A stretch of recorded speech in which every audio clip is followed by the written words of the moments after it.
बिस्मिल्लाहिर्रहमानिर्रहीम। अस्सलाम वालेकुम। आप देख रहे हैं डाइनिंग आवर। मैदे की बजाय जौ के आटे से हम बहुत नरम तोतिया बना रहे हैं, वो भी आटा गूंदे बगैर। झटपट सी रेसिपी शुरू करते हैं। इससे पहले अगर आप हमारे चैनल पर नए हैं तो ब्लैक सब्सक्राइब के बटन के साथ साथ घंटी के निशान को ऑल पे कर देंगे ना, तो आपका हमारा राब्ता बरकरार रहेगा और हर नई अपलोड होने वाली वीडियो का नोटिफिकेशन आपको बर वक्त मिल पाएगा। आधा कप हमने जौ का आटा लिया है, आधा कप ही हम इसमें रूम टेम्परेचर का पानी डाल रहे हैं। हाँ, मेरा ख्याल है सभी पानी डाल देते हैं।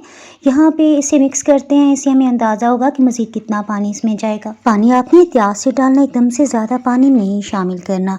थोड़ा सा पानी हमने मज़ीद डाल दिया है। आधे कप जौ के आटे में 1 कप से थोड़ा कम पानी किया है। ये देखें, इस तरह से घोल तैयार हो जाए तो बस ठीक है। इसके साथ ही मीडियम लो हीट हमने 1 मिनट के लिए ऑन कर ली है। मक्खन या ऑलिव ऑयल से हल्का सा पैन ग्रीस करना, यानी ज़्यादा बिल्कुल भी आपने यहाँ पे चिकनाई का इस्तेमाल नहीं करना। बैटर डालने से पहले ही इसको बिल्कुल लो कर दिया है। गर्म होगा ना तो ये आसानी से अच्छी तरह फैलेगा। नीचे से जैसे जैसे पकती जाएगी आपको इसकी रंगत बदलती हुई महसूस होगी। इसकी शेप मज़ीद गोल बनाने के लिए हमने थोड़ा सा ना लिक्विड जौ का पेस्ट इस पे डाला और देखिए इसके साथ बिल्कुल चिपक गया।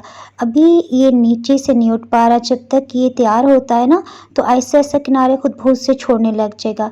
इसमें देखें हल्का सा अगर कोई क्रैक आ जाए ना तो उसे ये पेस्ट डालते हुए लगा दें। कुछ ही देर में ये बिल्कुल इसका हिस्सा बन जाएगा, यानी महसूस भी नहीं होगा यहाँ किसी किस्म का भी क्रैक था।